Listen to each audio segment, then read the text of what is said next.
भव्यं च सर्वं यश्चाधितिष्ठति स्वर्यस्य च केवलम् तस्मै ज्येष्ठाय ब्रह्मणे नमः। तस्मै ज्येष्ठाय ब्रह्मणे नमः। तस्मै ज्येष्ठाय ब्रह्मणे नमः। श्री सच्चिदानंद घनस्वरूपिणे शिवाय चानंत सुखाभिवर्षिणे विश्वोद्भवस्थान निरुद्धि हेतवे नुमो वयं भक्तिरसाप्तये निशम् नुमो वयं भक्तिरसाप्तये निशम्।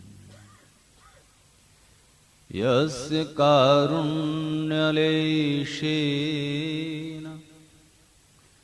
मूको वागीशायते आनन्दरूपमेवैकम् तं वन्दे जगदीश्वरम्। तं वन्दे जगदीश्वरम्। तं वन्दे जगदीश्वरम्।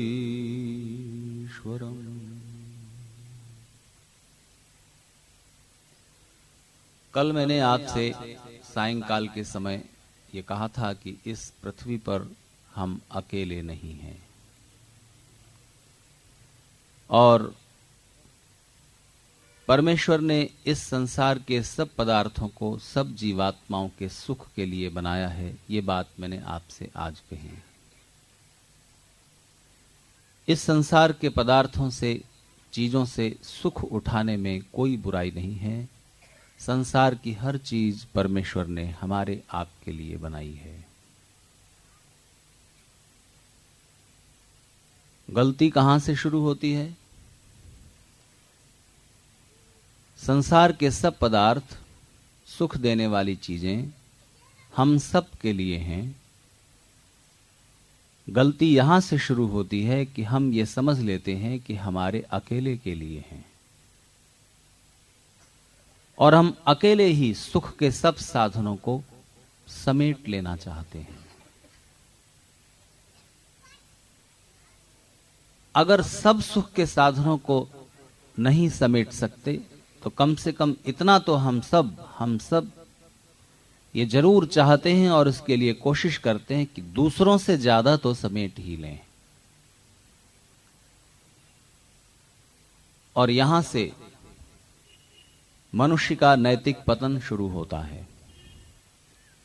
दूसरों से ज्यादा समेटने की इच्छा में वो एक विचित्र प्रकार के तनाव से भर जाता है और दूसरों को अपनी दृष्टि से ओझल करने से कि बस मैं ही हूं, मेरे ही सुख सबसे ज्यादा महत्वपूर्ण है, दूसरे भाड़ में जाएं, यहां से इसी एक मनोवृत्ति से सारी अनैतिकता और अधार्मिकता की शुरुआत होती है।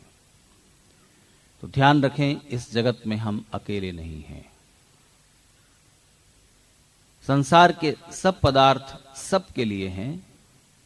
अपने पुरुषार्थ, अपने परिश्रम, अपनी मेहनत और अपनी जरूरत के मुताबिक जितना हम लें अपने सुख की सिद्धि के लिए, उतना हमें लेना चाहिए। पर हमेशा ये ध्यान रखते हुए कि हमारे सुख के साधनों को समेटने की प्रक्रिया में दूसरों को अनचाहे, अनजाने, अन्याय से तकलीफ न पहुंच जाए।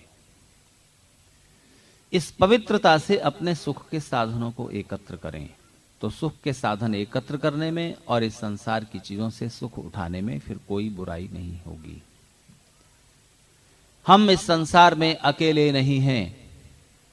हमारा कोई भी सुख अकेले अकेले संपन्न नहीं हो सकता, खास तौर से मनुष्य का। कल शाम को मैंने आपसे कहा कि मनुष्य को इस दुनिया में जिंदा रहने के लिए और सुख उठाने के लिए दुनिया के सारे प्राणियों की और सब वस्तुओं की जरूरत है। आप कल्पना कर सकते हैं, मनुष्य जिंदा नहीं रह सकता। कल्पना करके देखिए कि सारे प्राणी खत्म कर दिए जाएं, कोई जानवर नहीं, कोई पक्षी नहीं, कोई कीट पतंग नहीं, सबको खत्म कर दीजिए और फिर देखिए इंसान की जिंदगी कैसी होती है। एक कप चाय के लिए तरस जाओगे, न गाय होगी, न भैंस, न बकरी होगी। कोई फूल नहीं खिलेगा धरती पर। कल मैं आपसे बोलता था, कोई फूल नहीं खिलेगा अगर तितलियां ना हो, भौरे ना हो, मधुमक्खियां ना हो। ये सारे कीड़े, मधुमक्खी, भौरे, तितली एक फूल पर बैठते हैं, वहां से उड़कर दूसरे फूल पर, वहां से उड़कर तीसरे फूल पर। इसी कारण फूलों में बीज बनते हैं, उनमें परागण होता है। सारे फूल नष्ट हो जाएंगे।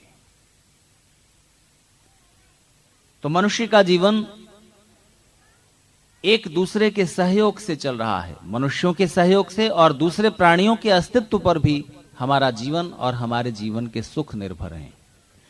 और कल मैंने आपसे कहा था कि धरती के सारे प्राणी खत्म कर दिए जाएं तो मनुष्य जिंदा नहीं रह सकता। और बड़ी अजीब बात है कि सारे इंसान मार दिए जाएं या मर जाएं तो किसी पशु पक्षी के जीवन पर इतना सा भी असर नहीं पड़ेगा, सब बड़े मजे में जी लेंगे। लेकिन मनुष्य अगर निष्करुण हो जाए, अगर निर्दय हो जाए, बेरहम हो जाए, तो फिर वो दुनिया में और किसी को जिंदा नहीं रहने दे सकता। सारे पशु पक्षियों प्राणियों को एक खत्म कर देगा अपनी स्वार्थ लिप्सा की वजह से या अपनी निर्दयता की वजह से, और आखिर में मनुष्य को भी खत्म करके रहेगा।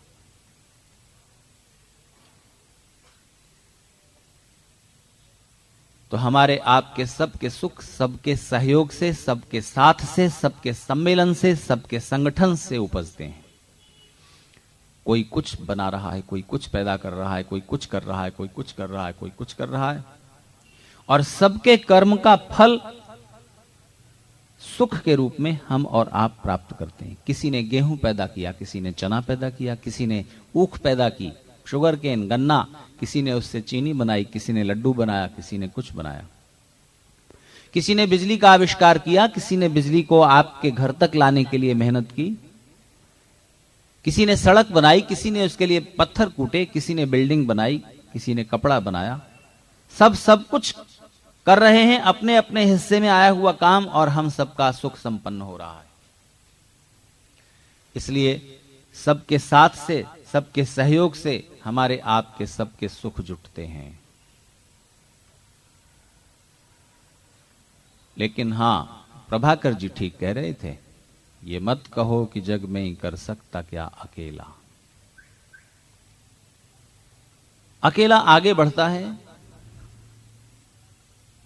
भीड़ पीछे चलती है। नेताजी सुभाष चंद्र बोस अकेले नहीं थे, आजाद हिंद फौज साथ में थी, लेकिन उस एक अकेले का प्राथमिक पुरुषार्थ था, और उसके बाद लोग पीछे आए। एक आगे चला, भीड़ पीछे चली। एक दीपक जलाता है दीपावली, तम घना देखकर, तम यानी अंधेरा, तम घना देखकर थर थराओ नहीं, नव किरण के धनुष बाण लेते चलो। कुछ चीजें और कुछ परिस्थितियां ऐसी होती हैं जहां पर हम अकेले हो जाते हैं। जब कोई साथ न दे रहा हो, आप पुकार पुकार कर थक गए और कोई आपका साथ देने को तैयार न हो, तब अकेले ही बढ़ चलना, सच्चाई के रास्ते पर, न्याय के पथ पर। ये शक्ति का सबसे आखिरी सोपान होता है। जब आप यज्ञ के बाद परमेश्वर से शक्ति की प्रार्थना करते हैं ना, तो शक्ति के रूप वहां बताए गए हैं। तेजोसी तेजोमयी थे, पहला स्तर है, पहला रूप है शक्ति का। तेजोसी तेजोमयी धे, वीर्यमसि वीर्यमयी देहि, बलमसि बलमयी देहि, ओजोसी ओजोमयी देहि, मन्युरसि मन्युमयी देहि, सहोसी सहोमयी देहि। सब तरफ से प्रहार हो रहे हैं, सब आपके विरोध में हैं, पर आप पूरी सहनशीलता के साथ अडिग भाव से अपने पथ पर बढ़ चलने का हौसला रख रहे हैं। यह है साहस। कितने कष्ट और संघर्ष, परेशानियां और तकलीफें जीवन में हैं, लेकिन उन सबको हंसते हंसते सहते हुए अपने लक्ष्य की ओर अकेले बढ़ चलने का साहस आपके पास है, तो इस दुनिया में जो कुछ ऐश्वर्य, सुख और सौभाग्य है वो सब आपके हैं। रुडयार्ड किपलिंग की एक कविता है जिसका हेडिंग है इफ, यानी यदि, अगर तुम ऐसा कर सकते हो। रुडयार्ड किपलिंग उसमें शर्त लगाता है कि अगर तुम ऐसा कर सकते हो, अगर तुम ऐसा कर सकते हो, अगर तुम ऐसा कर सकते हो, तो दुनिया के सारे सौभाग्य तुम्हारे हैं। तो उसमें एक शर्त यह भी है जो मैंने अभी आपसे कही, अगर तुम अकेले बढ़ चल सकते हो अपने पथ पर, कोई साथ देने को राजी न हो तो भी, और अगर साथ मिल जाए तो बहुत अच्छा। तो ऋषि दयानंद अकेले थे। जिस समय उन्होंने इस देश के अंधेरे को पराजित करने का पराक्रम प्रारंभ किया, उनके साथ कोई नहीं था सिवाय ईश्वर के। हां, हरेक उस व्यक्ति के साथ जो सच्चाई और न्याय के पथ पर चल रहा है, परमेश्वर उसके साथ होते हैं। पर टेस्ट बड़ा कठिन है। ईश्वर का सहयोग, उनका साथ स्पष्ट नहीं दिखेगा, साफ नहीं दिखेगा कि आप ईश्वर का हाथ पकड़ लें कि हां ये ईश्वर ने किया। वो अज्ञात होगा, अननोन रहेगा। प्रेरणाएं मिलेंगी, सहयोग मिलेगा, मार्गदर्शन मिलेगा, मनोबल मिलेगा, आत्मबल मिलेगा।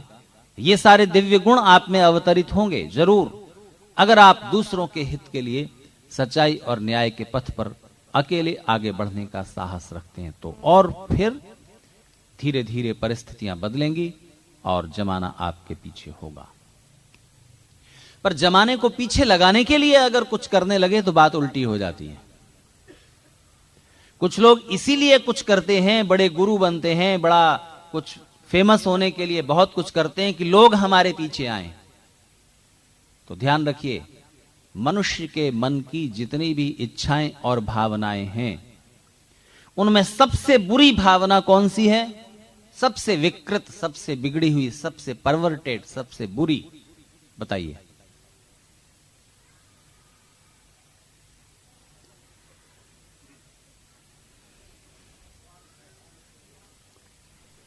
स्वार्थी सब हैं। अगर आप संसार के छोटे छोटे सुखों की लालसा छोड़ देते हैं और परमेश्वर की प्राप्ति की इच्छा लेकर के योगाभ्यास में, उपासना में बैठते हैं, तो वो भी तो एक स्वार्थ है कि हमें ईश्वर का आनंद मिले। स्वार्थ बुरा नहीं है। स्वार्थ तब बुरा है जब आप केवल अपने स्वार्थ के लिए ही सब कुछ करते हैं और दूसरों के स्वार्थ को ठुकरा कर, दूसरों को दुख पहुंचाकर अपना स्वार्थ पूरा करते हैं, तब स्वार्थ बुरा हो जाता है। आपने ठीक कहा, स्वार्थ बुरा है जब वो अधिक हो जाए, विकृत हो जाए, पर यह सबसे बुरा नहीं है। और भी बहुत सी बुरी भावनाएं मन की कही जाती हैं, काम, क्रोध, लोभ, मोह, अहंकार, इनको तो सब बुरा बुरा कहते रहते हैं, लेकिन इनके बिना काम भी तो नहीं चलता।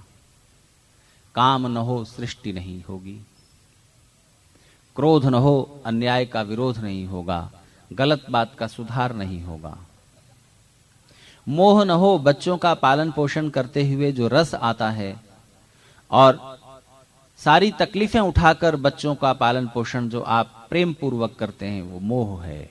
मोह का भी एक रस है।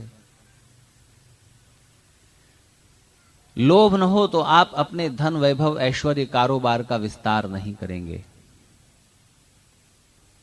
अहंकार नहीं है तो इस माइक में भी अहंकार नहीं है, इसे मारो पीटो जूते मारो, इसको कोई फर्क नहीं पड़ता।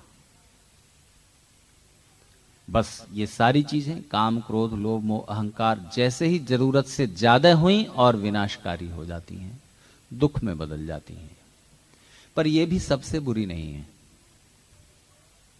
तो साइकोलॉजिस्ट से पूछिए, मनोवैज्ञानिक बताते हैं मनुष्य के मन की सबसे विकृत, सबसे बुरी, सबसे अपवित्र, सबसे अनैतिक जो भावना है वो है दूसरों पर हुकूमत करने की इच्छा, दूसरों को अपना फॉलोअर्स बनाने की इच्छा, दूसरों को अपना अनुयायी बनाने की इच्छा। बहुत बुरी है। तो फिर अब इसके समानांतर ये बता दो जल्दी से कि मनुष्य के मन की सबसे अच्छी, सबसे पवित्र इच्छा कौन सी है? अब ये बात तो साफ हो जानी चाहिए। दूसरों पर हुक्म चलाने की इच्छा, दूसरों पर अपनी हुकूमत चलाने की इच्छा, दूसरों को अपने कंट्रोल में लाने की इच्छा, दूसरों को गुलाम बनाने की इच्छा, दूसरों को अपना अनुयायी बनाने की इच्छा, एक ही बात है ये सारी, और ये बहुत बुरी बात है। तो सबसे अच्छी बात कौन सी है? मनुष्य के मन की सबसे अच्छी इच्छा कौन सी है? वो है दूसरों को सुख पहुंचाने की इच्छा, परोपकार, लोकोपकार, समाज सेवा, देशभक्ति इत्यादि। तो अगर आप सच्चाई के रास्ते पर चल रहे हैं और लोग आपके पीछे आ जाएं तो अच्छा है, लोग आपके साथ आ जाएं बहुत अच्छा है, पर इस इच्छा से कि लोग आपके अनुयायी हो जाएं और आप बड़े गुरु कहलाएं, इस इच्छा से आप कुछ भी नाटक करते हैं वो पाप में बदलेगा, और आप तरह तरह के पाखंड और अंधविश्वासों को फैला करके लोगों को अपना अनुयायी बनाने की चेष्टा करेंगे। तो कुछ परिस्थितियां ऐसी भी आएंगी जब आप बिल्कुल अकेले होंगे, आप होंगे, आपका मार्ग होगा अध्यात्म के पथ पर बढ़ते हुए, ईश्वर प्राप्ति के परम आनंद की प्राप्ति के रास्ते पर बढ़ते हुए, ज्ञान के मार्ग पर बढ़ते हुए एक परिस्थिति ऐसी आती है जब आप नितांत अकेले हो जाते हैं।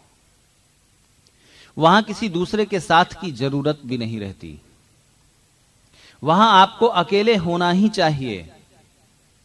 वहां दूसरे का साथ डिस्टर्ब करेगा, व्यवधान डालेगा।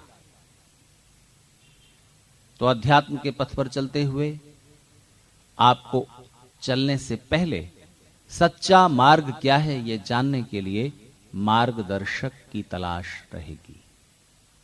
एक अच्छा गुरु, सच्चा गुरु जो आपको सही, सत्य, सुपथ दिखला सके, बता सके कि ये प्रक्रिया है साधना की, ये है रास्ता ईश्वर तक पहुंचने का, ये है रास्ता आत्म साक्षात्कार का। और वो बताने के बाद उसकी भूमिका समाप्त हो गई। एक अच्छे गुरु का, अच्छे वक्ता का एक ही मुख्य काम होता है, एक ही मुख्य काम होता है कि श्रोताओं के या शिष्यों के मन में इंटरेस्ट क्रिएट कर दे, उस पथ पर चलने का, उस मार्ग पर जाने का, आत्म साक्षात्कार के, ईश्वर प्राप्ति के। वो रुचि जगा दे, रस पैदा कर दे, ये उसका मुख्य काम है। फिर इसके बाद नंबर 2 का काम है कि वो रास्ता समझा दे, ऐसे चलो। इसके बाद ध्यान रखना, चलना तुम्हें है।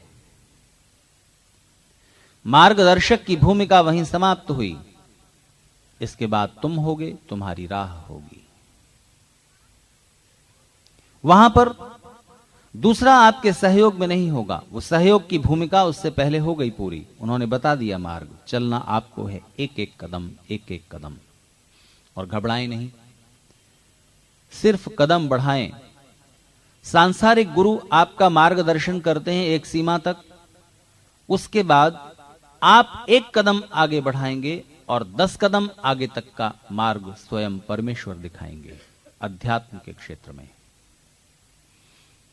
ये बात बिल्कुल जानी समझी हुई है, पहचानी हुई है। जो भी उस मार्ग पर बढ़े वो पहचान सकते हैं। तो कभी भी दूसरों के बताए हुए रास्ते, दूसरों के दिखाए हुए रास्ते पर एक सीमा तक भरोसा करना, उसके बाद नहीं। जब स्वयं चलने लगो तब सच्ची परीक्षा होगी कि जिस रास्ते पर मैं चल रहा हूं वो ठीक है कि नहीं। वरना रास्ता बताने वाले तो बहुत लोग हैं।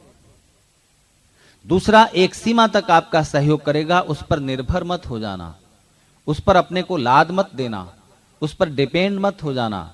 चलना आपको स्वयं के पैरों से होगा।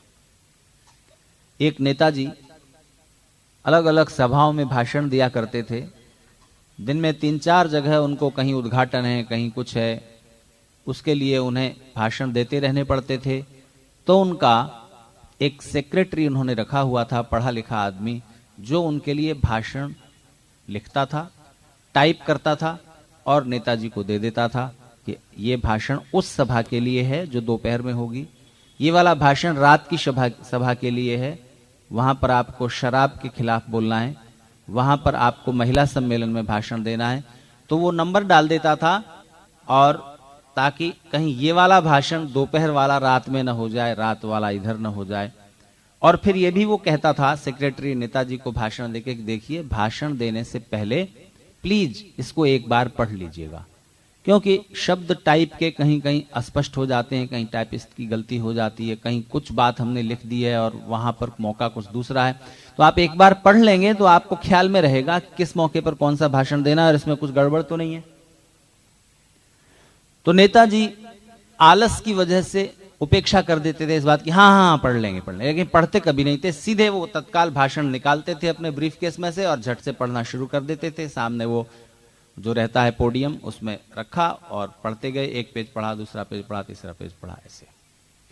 तो सेक्रेटरी ने सोचा कि किसी बार नेताजी को बड़ा घाटा हो जाएगा, कहीं कुछ गड़बड़ सड़बड़ बोल देंगे, बड़ी राजनीतिक समस्या पैदा हो जाएगी उल्टे सीधे बयान हो जाने से। मीडिया आजकल बड़ा तेज हो गया है, हर जगह कैमरा लेकर टीवी के संवाददाता पहुंच जाते हैं। तो इसलिए इनको एक छोटा सा सबक दे दिया जाए, थोड़ी सी शिक्षा, थोड़ा सा मैसेज इन्हें मिल जाए, ताकि ये गड़बड़ ना करें और भाषण पढ़ लिया करें ठीक से। तो नेताजी को कहीं भाषण देना था, तो सदा की तरह सेक्रेटरी ने भाषण तैयार किया, मौके के मुताबिक 5 पेज का भाषण उसने लिख करके दिया और नेताजी को कहा कि सर इसको पढ़ लीजिएगा। नेताजी ने कहा हाँ ठीक है, ब्रीफ केस में रख लिया। कार में बैठते हुए फिर याद दिला दिया, सर पढ़ लीजिएगा उसको। हाँ ठीक है, पढ़ लेंगे।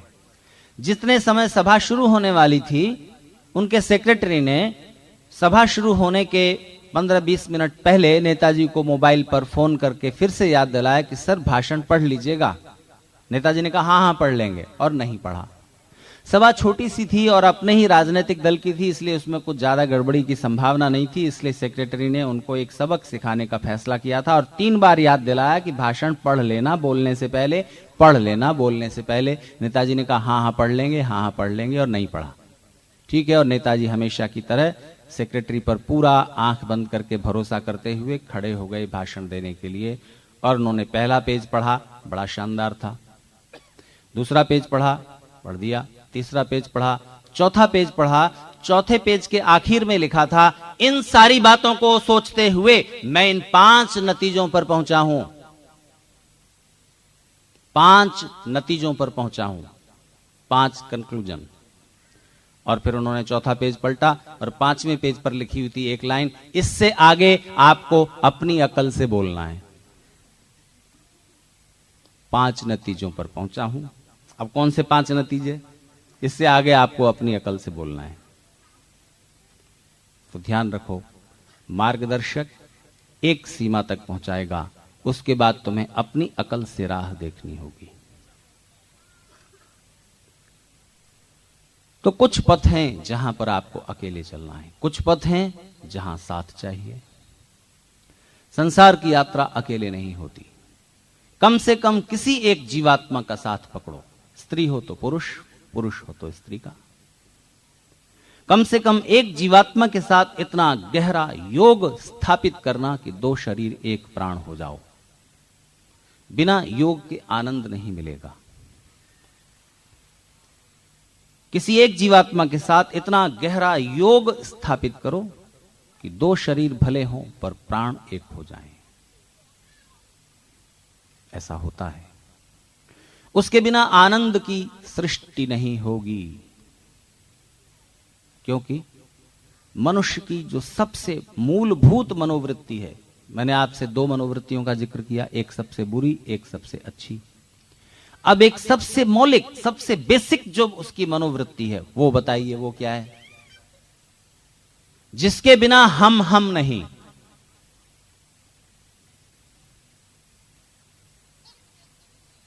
बात तो मैंने क्लियर कर दी है, वो है अहंकार, ईगो, अभिमान। इस माइक में अहम तत्व नहीं है, ये अपने होने का एहसास नहीं रखता। ये बल्ब जो रोशनी बिखेर रहा है, इसको ये नहीं पता कि मैं क्या कर रहा हूं। इसको अपने होने का एहसास नहीं है, अपनी एग्जिस्टेंस की कोई फीलिंग नहीं है। तो हम सब के अपने अपने अहंकार हैं, सबकी अपनी अपनी ईगो है। तो आपको पता है, रस सृष्टि का, आनंद सृष्टि का सबसे बड़ा जो सूत्र है, वो अहंकार को समझ लेना है और अहंकार को तृप्त कर लेना है। अहंकार की पूर्ण तृप्ति के बिना आप पूर्ण आनंदित नहीं होंगे, नहीं होंगे, नहीं होंगे। जितनी गालियां दी जाती हैं अहंकार को, उचित दी जाती हैं, लेकिन बात को न समझ करके सब मनुष्य अहंकार की तृप्ति में जुटे हुए हैं। बताओ, कोई भी आदमी क्यों अधिक धन कमाना चाहता है? पहला प्रयोजन, धन का जो पहला उपयोग है, वो तो यह है कि हमारे शरीर की आवश्यकताएं पूरी हो जाएं। बहुत थोड़े में हो जाती हैं। 2-3 जोड़ी कपड़े चाहिए, 3 वक्त कुछ खाने पीने को चाहिए, रहने के लिए कोई जगह चाहिए छोटी सी 2 कमरों की, हो गया। जीवन की आवश्यकताओं को पूरा करने के लिए धन का पहला उपयोग है। दूसरा है, आवश्यकताएं तो पूरी हो, जरा अच्छे से हो, सुविधा से हो। भोजन तो हो, लेकिन उसमें 2 सब्जियां हो, दाल हो, रायता हो, अचार हो, दही हो, छाछ हो, मिठाई हो, कुछ सुविधा हो। ठीक है, लीजिए सुविधा भी हो गई। अब तीसरी चीज है विलासिता, लग्जरी। ये भी हो गई, फिर भी और चाहिए। क्यों? बच्चों को जरा उत्तराधिकार में दे जाएं, बच्चों के लिए भी कमा कर रख जाएं। चलो ये भी हो गया, तब और अधिक क्यों चाहिए? तब ध्यान रखना, चाहे कोई व्यक्ति अधिक धनवान होना चाहता है, या अधिक विद्वान होना चाहता है, या बहुत ऊंची पोस्ट पर पहुंचना चाहता है, रीजन एक ही है, ईगो सेटिस्फेक्शन, अहंकार की तृप्ति। मैं कुछ हूं दूसरों से ज्यादा। तो अच्छा बताइए, प्रेम क्या है? प्रेम जिसके बड़े गुणगान किए जाते हैं, क्या है वो? बेसिकली, मूल रूप से प्रेम भी ईगो सेटिस्फेक्शन ही है, अहंकार की तृप्ति ही है। कैसे? ऐसे कि किसी ने हमको प्रेम करने लायक समझा, ये एहसास जीवन को एक अनोखी तृप्ति देता है। था प्रसिद्धि, ये सब क्या है? Ego satisfaction. मैं कुछ हूं, तब मेरी इतनी फेम है, मेरे पास कुछ क्वालिटी है, इसलिए लोग मुझे प्रतिष्ठा देते हैं, सम्मान देते हैं। अहंकार तृप्त हो रहा है। पर अहंकार की तृप्ति का एक तरीका, जैसे ही आप दूसरों से तुलना करके और दूसरों से ज्यादा अपने को बताकर या बनाकर अपने अहंकार को तृप्त करना चाहते हो, वैसे ही आपका अहंकार तृप्त तो हो नहीं पाता, विकृत होने लगता है और दुख की शुरुआत हो जाती है। कैसे? अभी समझाता हूं। पहले एक बात सुन लीजिए।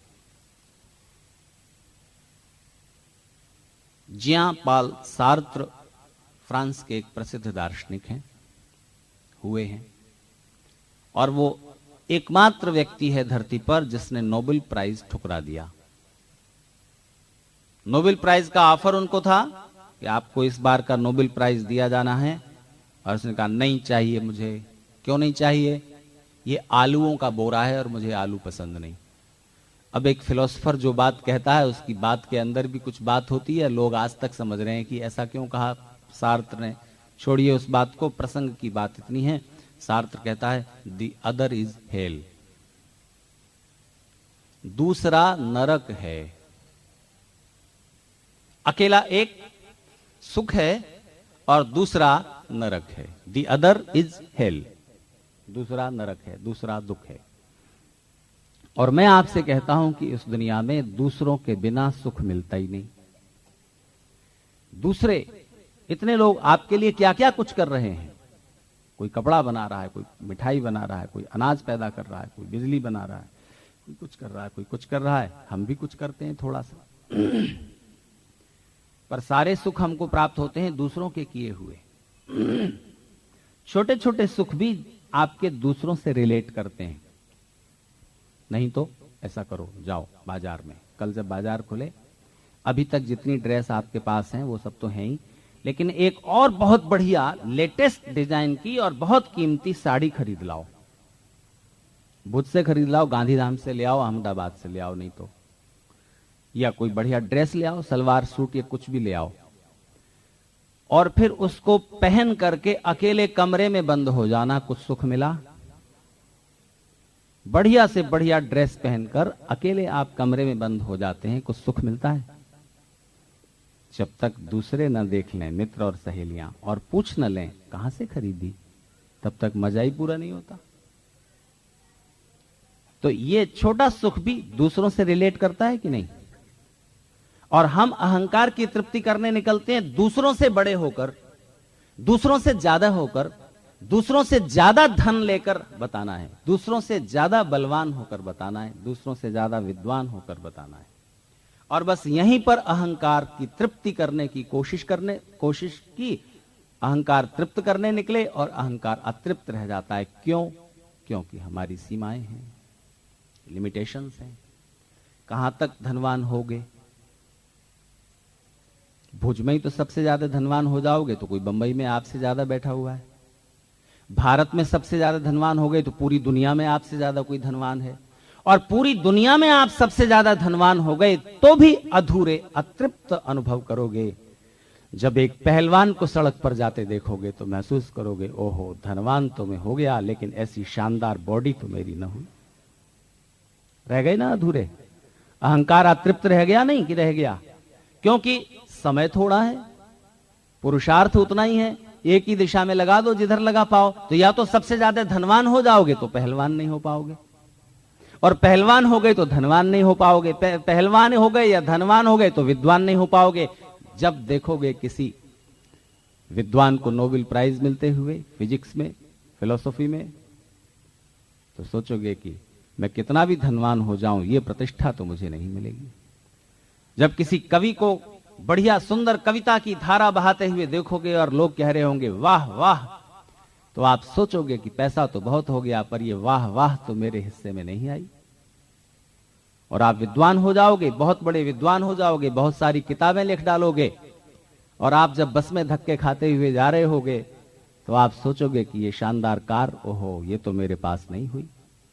कहीं भी किसी भी एक क्षेत्र में तुम टॉप पर पहुंच जाना, शिखर पर पहुंच जाना, कुछ क्षेत्र बहुत सारे ऐसे रह जाएंगे जहां तुम सबसे ऊपर नहीं हो बल्कि कतार में सबसे पीछे हो। तुम्हारे अहंकार को इस तरह तो बहुत सारी ठेस लगती रहेंगी। एक पार्टी में मैं था, एक शादी में बंबई में, तो वहां मेरा परिचय कराया गया एक बड़े फिल्म अभिनेता से, उनका नाम बताते हुए कि ये अमुक वो हैं। अब मैंने कभी कोई फिल्में देखी होंगी, कभी जब विद्यार्थी था तो वो भी ऐसे ही उथले उथले उससे देख ली। अभी कहीं टीवी पर कोई अच्छी फिल्म कोई तारीफ करता है कि ये अच्छी देखने लायक है तो देख लेता हूं, लेकिन बीच बीच में आने वाले एडवर्टाइजमेंट बोर कर देते हैं, छोड़ो। तो मैं गलती से पूछ बैठा, जब उन्होंने उनका नाम बताया तो मैं पूछ बैठा कि अच्छा आप क्या करते हैं? तो उन्हें बड़ी तकलीफ हुई कि हमारे देश हिंदुस्तान में एक इंसान ऐसा भी है जो मेरा चेहरा और मेरा नाम नहीं जानता। नहीं जानता तो नहीं जानता। तो दूसरे सज्जन जिन्होंने मुझे परिचय कराया था, जब मुझे ये बात बताई बाद में कि ये अमुक थे, आप नहीं जानते? मैंने कहा मैं तो नहीं जानता। तो बोले अच्छा। उन्हें भी उदासी हुई कि क्यों मैंने परिचय कराया इनका। तो मैंने उन्हें एक बात सुनाई। मैंने कहा कि हवाई जहाज में फर्स्ट क्लास में 2 लोग बैठे हुए थे। इधर बैठे हुए सज्जन ने इधर बैठे हुए आदमी से पूछा, आप कौन हैं, आपका परिचय, कहाँ जा रहे हैं? दिल्ली जा रहा हूं। अच्छा, आप क्या करते, कौन है? तो ऐसे पूछा तो उन्होंने अपना नाम बता दिया, दिलीप कुमार। आप तो जान गए ना दिलीप कुमार। अब उस आदमी ने दूसरी हिमाकत और की, ये पूछ लिया कि आप क्या करते हैं? तो उन्होंने कहा कि मैं एक्टर हूं, हिंदी फिल्मों में एक्टिंग करता हूं। अच्छा अच्छा, ठीक है। और आप? फिर इन श्रीमान दिलीप कुमार ने इनसे पूछा, और आप? तो उन्होंने हाथ बढ़ाते हुए कहा, मैं JRD टाटा। अब टाटा को कहां फुर्सत है कि दिलीप कुमार की हिंदी फिल्म देखता रहेगा। 18 घंटे वर्क करता था वो आदमी 80 साल की उम्र में। तो अहंकार को ठेस लगती है। ओमपुरी मेरे मित्र हैं, फिल्म अभिनेता। तो लाइन लगी हुई थी इंडियन एयरलाइंस की विंडो पर, एयरपोर्ट पर। उन्हें कुछ काम था, कुछ अपने टिकट का कंफर्मेशन करना था क्या। तो अब लाइन तो लगी हुई है, तो कैसे क्या करें। तो उन्होंने क्यू से बाहर जाकर वो जो विंडो थी उसमें जो छेद था उसमें से हाथ आगे बढ़ाते हुए वो जो काउंटर पर बैठा था क्लर्क इंडियन एयरलाइंस का, उसको कहा, आई एम ओमपुरी। उन्होंने कहा ठीक है, प्लीज लाइन में आइए। ठेस लगी अहंकार को। मैं ओमपुरी, मैं एक एक्टर, मैं एक अभिनेता, देश भर मेरा चेहरा पहचानता है, मेरा नाम जानता है, और ये आदमी ये कह रहा है लाइन में आओ। ठीक है, लाइन में आइए। तो अहंकार तृप्त नहीं होता, पर होता है। इस तरह नहीं होगा। दूसरों से कंपटीशन करके, दूसरों से तुलना करके, दूसरों से आगे निकलने की होड़ में अहंकार तृप्त नहीं होगा, कहीं ना कहीं छोटा रह जाएगा, अतृप्त रह जाएगा, ठेस लगती रहेंगी। यहां नहीं तो वहां, वहां नहीं तो वहां। तो अहंकार कैसे तृप्त होता है? अहंकार की तृप्ति का एक मार्ग है प्रेम।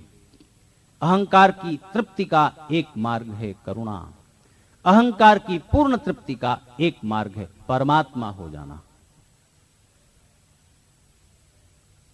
तो बात स्पष्ट कर दूं, जब एक स्त्री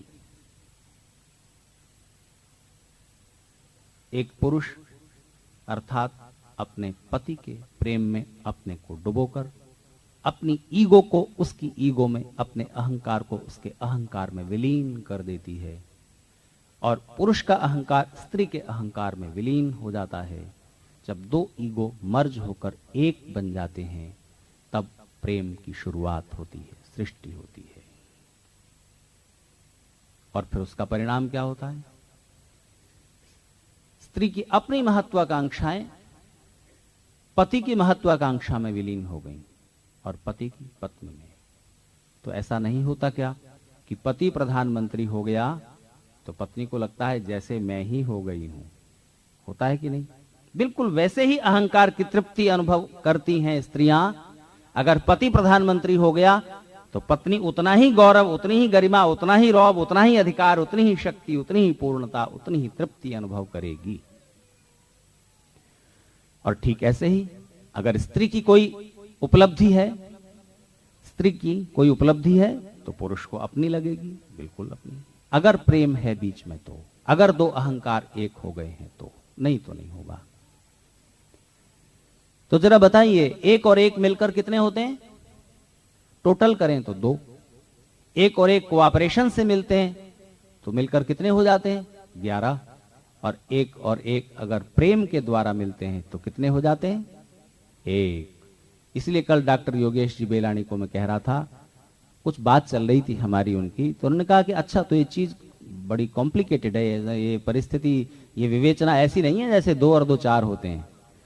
तो बात हमारी अधूरी रह गई। मैंने कहा कि हमेशा 2 और 2 4 नहीं भी होते, हमेशा 1 और 1 2 नहीं भी होते।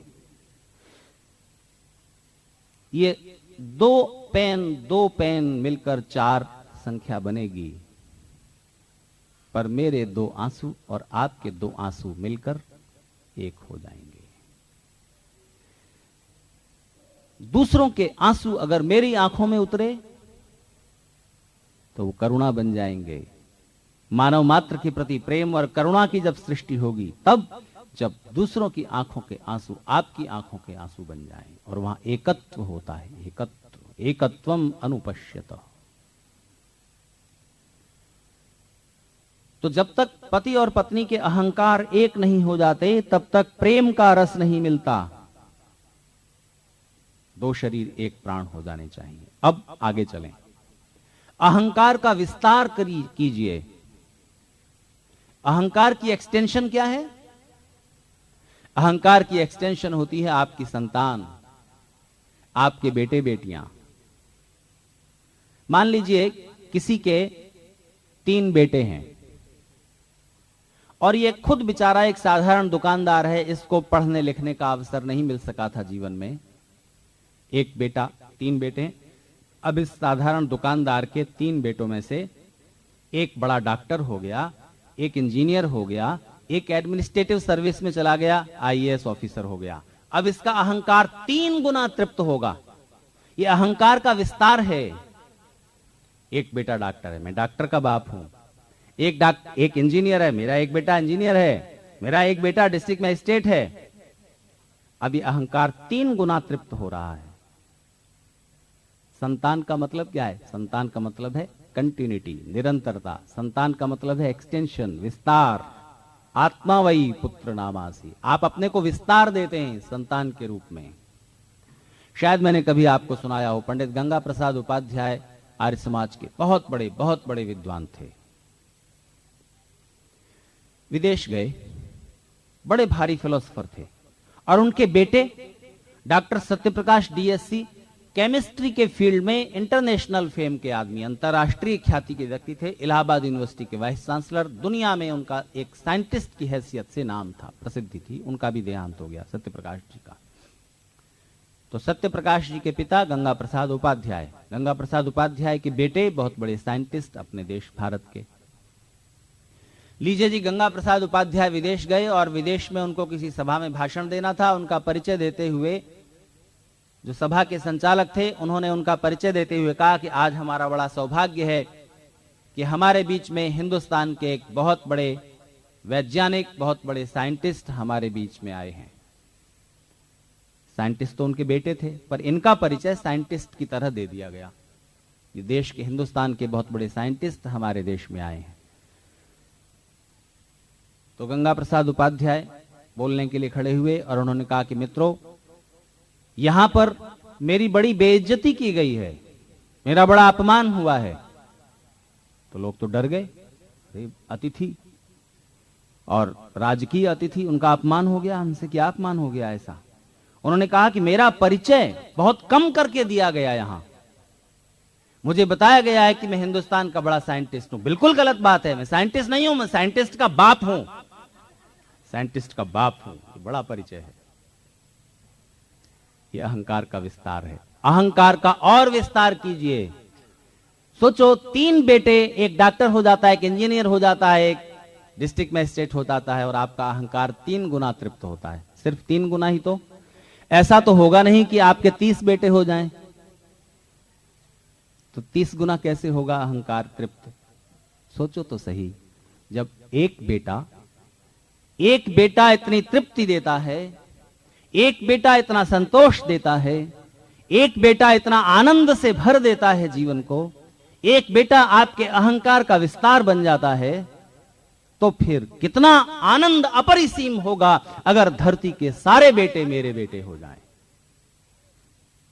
ऐसा हो सकता है? हां, हो सकता है। जब आप दूसरे बेटों में भी अपने जैसे बेटे महसूस करने लग जाएं। तो जब किसी दूसरे की उन्नति हो रही हो, कोई दूसरा उन्नति करके आगे चला गया, तो सच बताइए, आपको ईर्ष्या होती है कि आनंद होता है? बस यहीं पर बात समझ में आएगी। The other is hello. और दूसरा, महर्षि पतंजलि का सूत्र, आपको 4 मनोवृत्तियों को सुधारना है, ठीक करना है। 4 मनोवृत्तियों की साधना करनी है, चाहे आप संसार में सुख के मार्ग पर बढ़ रहे हो और चाहे अध्यात्म के पथ पर। उनमें से एक है मैत्री, दूसरी है करुणा, तीसरी है मुदिता, चौथी है उपेक्षा। अब इसको समझें। रास्ते पर चले जा रहे हैं, आप अपनी कार में बैठे हुए, दूसरा एक आदमी नए मॉडल की नई कार लेकर के आया, सड़क पर आपके पीछे था और चलता हुआ फर्राटे से अपनी कार आगे बढ़ाता हुआ आपको चैलेंज सा करता हुआ आपसे आगे निकल गया। जब वो आपसे आगे निकल जाता है तो सच बताओ, आपके अहंकार को ठेस लगती है, आपको ईर्ष्या होती है या आपको प्रसन्नता होती है? नहीं होती ना। कोई आदमी आपसे ज्यादा धनवान हो जाता है देखते देखते, कल तक आपसे पीछे था और आज उसने अपना कारोबार इतना बढ़ा लिया कि वो आपसे आगे निकल गया धन ऐश्वर्य के क्षेत्र में। बताओ, सच बताओ, ईर्ष्या होती है या प्रसन्नता? ईर्ष्या ही होगी। क्यों? क्योंकि वो दूसरा है, दी अदर, दूसरा है, इसलिए नरक है, इसलिए दुख दे रहा है उसका आगे निकल जाना। पर देखो, इस दुनिया में हमेशा तुम्हारा 4 तरह के लोगों से सामना पड़ेगा। एक वो जो तुमसे श्रेष्ठ हैं, तुमसे आगे निकल गए हैं। दूसरे वो जो तुम्हारे बराबर हैं। तीसरे वो जो तुमसे पीछे रह गए, तुम उनसे आगे निकल आए। चौथे वो जो दुष्ट स्वभाव के हैं और अकारण तुम्हारे मार्ग की रुकावट बनना चाहते हैं, तुम्हारी निंदा करते हैं या और कुछ करते हैं। इन चारों के साथ व्यवहार करने का सलीका, तरीका भगवान पतंजलि ने कहा। जो लोग तुमसे आगे निकल गए, चाहे कार में बैठकर आगे निकल गए, चाहे धन में आगे निकल गए, विद्या में आगे निकल गए, किसी भी क्षेत्र में आगे निकल गए, उनको देखकर होनी चाहिए मुदिता, प्रसन्नता, उपजती है ईर्ष्या। ईर्ष्या को रोको, बल्कि प्रसन्न हो। क्यों प्रसन्न हो जी? कोई हमसे ज्यादा धनवान हो गया देखते देखते, हमसे ज्यादा विद्वान हो गया, हमसे ज्यादा आगे निकल गया कार में बैठा हुआ, इसमें प्रसन्नता की क्या बात है? हां, प्रसन्नता की बात है। प्रसन्न होना ये देख करके कि अरे वाह, उतनी स्पीड से भी जाया जा सकता है। अगर जरूरत है हमको भी तेज जाने की तो हम भी जा सकते हैं, वो गया ना। पर हमारी जरूरत नहीं है। हम जिस लक्ष्य पर जा रहे हैं वहां पर हम अपनी 50 की स्पीड से आराम से पहुंच जाएंगे, तो हमें उससे कंपटीशन क्यों करना? उससे जलन किस लिए करना? उसको दूसरा मत मानो। बहुत अच्छा, शाबाश, इतनी स्पीड से चला पाता है, बहुत अच्छा ड्राइवर है। अरे हमसे ज्यादा धनवान हो गया, हमसे ज्यादा विद्वान हो गया, उसके पास भी इतना ही समय था 24 घंटे का, उसके पास भी 2 हाथ थे, 2 पैर थे, एक दिमाग था, जा सकता है। कोई भी एक ज्यादा विद्वान हो सकता है, धनवान हो सकता है, तो मैं चाहूंगा तो मैं भी हो सकता हूं। इसमें अहंकार को ठेस लगाने वाली बात क्या है? अरे मैंने नहीं की मेहनत धन कमाने में, मैं अपना आनंद करता रहा, मनोरंजन करता रहा, क्या इसमें परेशानी की बात है? मुंबई में मेरे एक मित्र हैं, तो एक दिन उन्होंने मुझे देखा, मेरी आंखों पर चश्मा नहीं था। उन्होंने कहा आपका चश्मा क्या हुआ? मैंने कहा मेरा चश्मा लोकल ट्रेन में मैंने भीड़ की वजह से उतार के केस में रख के थैले में रख लिया था, उसकी चेन नहीं लगाई और भीड़ में किसी ने मेरा चश्मा चुरा लिया। तो उन्होंने कहा आइए मेरे साथ। तो वो बंबई का जो सबसे पहला एक डिपार्टमेंटल स्टोर था चर्च गेट के पास, एशियाटिक, वहां ले गए। तो कार में बिठाया, तो छोटी कार लेके आए थे, छोटी मारुति। तो मैंने उनसे पूछा आज आप ये छोटी कार ले आए? तो बोले हाँ, मैं अकेला जाता हूं तो मैं यही कार लेके आता हूं, कि बड़ी कार को पार्क करने में मुश्किल आती है, ऐसे घुमाओ, ऐसे करो, ऐसे करो, और ये छोटी कार है, छोटी सी जगह में पार्क हो जाती है और झट से बाहर निकल भी आती है, और आने जाने में भीड़ में भी आसानी रहती है, चलाने में भी आसान है।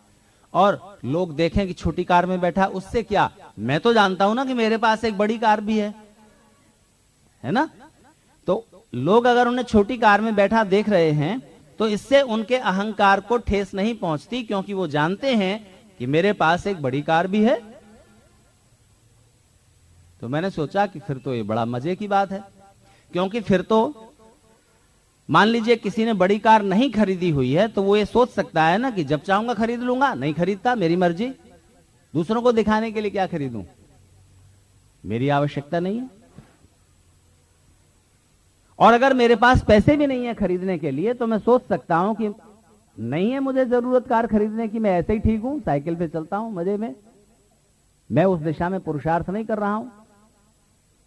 आप चाहें तो दूसरों से बिना अपनी तुलना किए अपने को तृप्त अनुभव कर सकते हैं। तो जब 2 हाथ 2 पैर 1 ब्रेन रखने वाला एक इंसान आगे जा सकता है, इस स्पीड से ज्यादा धनवान हो सकता है। आप चाहें तो आप भी हो सकते हैं। और प्रसन्नता की बात है कि एक आगे निकल गया, ऊंचाई तक पहुंच गया। बस उसे कंपटीटर न समझो, उसे प्रतिद्वंदी मत समझो। एक इंसान है, बहुत अच्छा, शाबाश। तो जो आगे निकल गए हैं उनको देखकर ईर्ष्याग्रस्त न हो, बल्कि प्रसन्न हो। और जो आपके बराबर के हैं उनसे होनी चाहिए मैत्री, कोऑपरेशन, सहयोग। करने बैठते हैं हम कंपटीशन, प्रतिद्वंदिता। तू आगे निकलता है, मैं आगे निकलता हूं, देखें कौन आगे निकलता है। और इस प्रतिद्वंदिता में निश्चित रूप से जो जन्म लेगा उसका नाम है तनाव, टेंशन, स्ट्रेस। आप उससे फिर नहीं बच सकते। तो दूसरों से जब बिना कारण का कंपटीशन आप मोल ले लेते हैं तो फिर दुर्भाग्य साथ लग जाता है, अहंकार तृप्त नहीं होता। उनसे मैत्री करें, सहयोग करें, दोनों मिलकर ज्यादा आगे जा सकोगे सहयोग के द्वारा। और जो आपसे पीछे छूट गए हैं, जो आपसे नीचे रह गए हैं, उनके लिए हमारे मन में कौन सी भावना उपजती है? उपजती है हिकारत। क्या आदमी, उपजनी चाहिए करुणा। अच्छा, मान लो आप रेलवे स्टेशन के प्लेटफार्म पर खड़े हो, ऊपर एक आदमी वहां नीचे है, उस नीचे और ऊपर चढ़ना चाह रहा है, और आप वहां खड़े हो, तो आपका फर्ज क्या बनता है? क्योंकि आप ऊंचाई पर हैं, इसलिए आपके ऊंचे पर खड़े होने की मांग है उस नीचे खड़े व्यक्ति की कि आप हाथ बढ़ाएं, उसे कुछ सहारा दें ऊपर आने के लिए। आप अगर धन ऐश्वर्य की ऊंचाई पर हैं, आप विद्या की ऊंचाई पर हैं, आप पद अधिकार की ऊंचाई पर हैं, तो समाज के लिए, अपने से निचले तल के लोगों के लिए आपका कुछ कर्तव्य बनता है कि नहीं बनता? उनके लिए करुणा की भावना रखना। और जब आप इन 3 भावनाओं को अपने मन में विस्तार देंगे तो आप दूसरों को उन्नति करता हुआ देख के अपनी ही उन्नति समझने लग जाएंगे। दूसरों का बेटा, दूसरे का बेटा आगे निकल गया तो वो बेटा आपका भी हो सकता है, आप उसको भी अपना बेटा मान सकते हैं। हाँ, इसका अर्थ ये नहीं है कि अपने बेटों को प्रगति के रास्ते पर ना ले जाएं, ले जाइए, लेकिन अपने अहंकार को जितना जितना आप विस्तार देते जाते हैं और जितना जितना दूसरों में अपने जैसी ही आत्मा का अनुभव करने लग जाते हैं, वैसे ही आपकी करुणा और आपका प्रेम फैलता जाता है, और उतना ही उतना आपका अहंकार भी विस्तृत हो जाता है, और उतने ही अंशों में आपका अहंकार तृप्त होता है। और कई बार तो ऐसी अद्भुत बातें होती हैं कि व्यक्ति अपने अहंकार को पीछे कर लेता है और बड़ा हो जाता है। अहंकार को पीछे कर लिया, विजय को लात मार दी और हार करके विजयी हो गया। अच्छा बताइए, ओलंपिक में, किसी भी खेल में या किसी भी एथलेटिक्स में गोल्ड मेडल पा लेना, सबसे आगे निकल जाना, सबसे विजयी हो जाना गौरव की बात है कि नहीं? है कि नहीं? पर इससे ज्यादा गौरव की बात हारने में हो सकती है क्या? हार जाने में? हां, होती है। जब आप अपने जैसे अहंकार को, अपने जैसी आत्मा को दूसरे में महसूस करने लग जाते हो। अफसोस की बात यह है कि मुझे उस ओलंपिक के खिलाड़ी का नाम याद नहीं आ रहा, जुबान पर है, अभी रिकॉल नहीं कर पा रहा हूं मेमोरी में से, पर सुन लीजिए बात। बोटिंग की प्रतियोगिता थी ओलंपिक में। बोटिंग यानी नाव चलाने की प्रतियोगिता। छोटी नाव, 2 चप्पू, पतवार, जिससे पानी को पीछे धकेल कर नाव को आगे बढ़ा रहे हैं, तो नाव की दौड़ हो रही है और उसमें एक खिलाड़ी सबसे आगे आगे जा रहा है, सबसे आगे आगे। और आगे जाते हुए उसने देखा, जिस अपने से थोड़ा आगे जा रहे खिलाड़ी को उसने पछाड़ा और सबसे आगे हो गया। कुछ ही सेकंड थे, कुछ ही मिनट, कुछ ही क्षणों में वो सबसे आगे होता और विजयी हो जाता उस नाव दौड़ में, नाव की दौड़ में, और गोल्ड मेडल उसको मिलता कि उसने देखा जो पीछे छूट गया है खिलाड़ी नाव में, उसकी नाव पलट गई है और वो पानी में डूब रहा है, और वहां भंवर थी और वो उस पानी में फंस गया है और निकल नहीं पा रहा। अब उसने अपना नाव चलाना छोड़ा, पीछे लौटकर आया और उस डूबते हुए अपने प्रतियोगी खिलाड़ी को पानी से निकाला, उसकी नाव सीधी की, उसमें बिठाला, और इस प्रक्रिया में और पीछे जो आ रहा था तीसरा खिलाड़ी, वो आगे निकल गया और उसे गोल्ड मेडल मिला। और ये जिसने जानते बूझते हुए गोल्ड मेडल उसके सामने था, उसकी पकड़ में था, उसने उसको लात मार दी उस प्राणी को बचाने के लिए, उस अपने प्रतियोगी को बचाने के लिए। बताओ उसको कौन सा मेडल मिलना चाहिए? ओलंपिक के इतिहास में पहली बार गोल्ड मेडल तो नियमानुसार उसी को देना पड़ेगा जो आगे निकला है, लेकिन जिसने जानबूझकर हार को चुना है, विजय को लात मार दी है, एक अपने साथी को बचाने के लिए, उसके लिए एक स्पेशल मेडल और प्रमाण पत्र तैयार किया गया ओलंपिक के इतिहास। उसने उस डूबते हुए प्राणी को प्रतिद्वंदी नहीं समझा, अपने जैसी आत्मा। मैं अगर डूब रहा होता तो बस धर्म इतनी सी बात है, आत्मनः प्रतिकूलानि परेशान न समाचरेत। अपने को उस जगह रखकर देखो, दूसरे शरीर में, दूसरे प्राणी के अंदर आप जैसी ही आत्मा, और आप किसी के साथ अन्याय नहीं कर पाएंगे। पूर्ण अहंकार की तृप्ति कब होगी?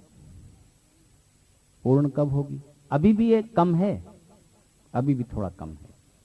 आपका आनंद अपरिसीम हो जाएगा जब आप, क्योंकि आप कितने भी धनवान हो जाओ, कितने भी विद्वान हो जाओ, कितने भी बलवान हो जाओ, कल्पना करो आप बलवान भी सबसे ज्यादा हो गए, धनवान भी सबसे ज्यादा हो गए, विद्वान भी सबसे ज्यादा हो गए, तब भी आप परमात्मा तो नहीं हो गए, फिर भी रह तो गए छोटे ही, परमात्मा तो नहीं हो गए।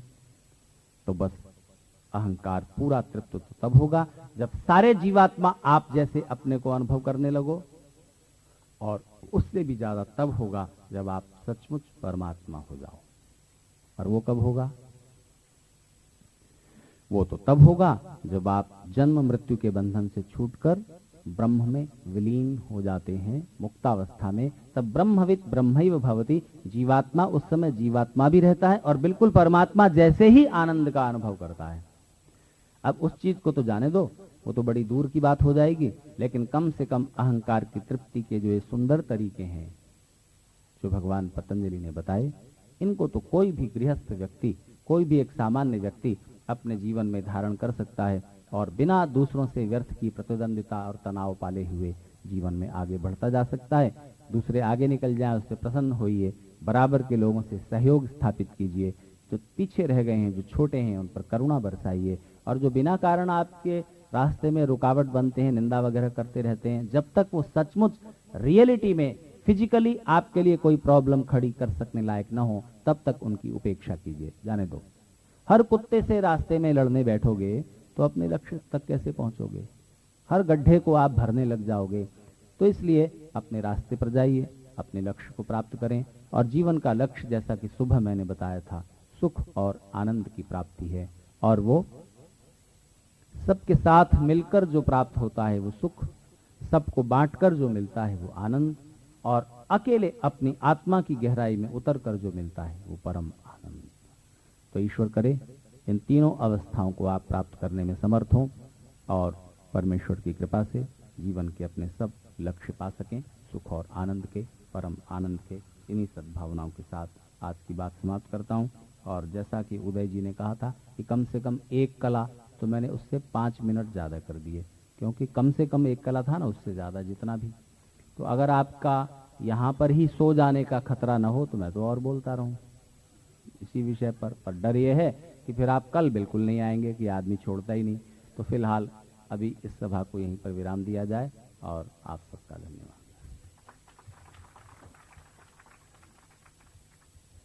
बहुत सुंदर धर्मनी व्याख्या विवेचना अहींया सांभળી। कल्याण मार्गना प्रशस्त करवा माटे आचार्यजीए बहुत सुंदर वाणीथी आपणे लाभ आप्यो। एक कविए कीधुं छे के आ पुण्य प्रशस्त पंथ है, बढ़े चलो बढ़े चलो। तो आ प्रशस्त पंथ पर આપણે સૌ એવી નિષ્ઠા અને પ્રમાણિકતાથી આગળ વધશું તો ઉચ્ચ જીવનના આદર્શોને આપણે પ્રાપ્ત કરી શકશું। આદરણીય આચાર્યજીનો ખૂબ ખૂબ આભાર। હવે આવતીકાલના જે યજ્ઞના યજમાનો છે એમના નામ છે, તો એ લોકોને ખાસ વિનંતી કે એ 8:45 વાગે આર્ય સમાજ ભવનની અંદર ઉપસ્થિત થાય।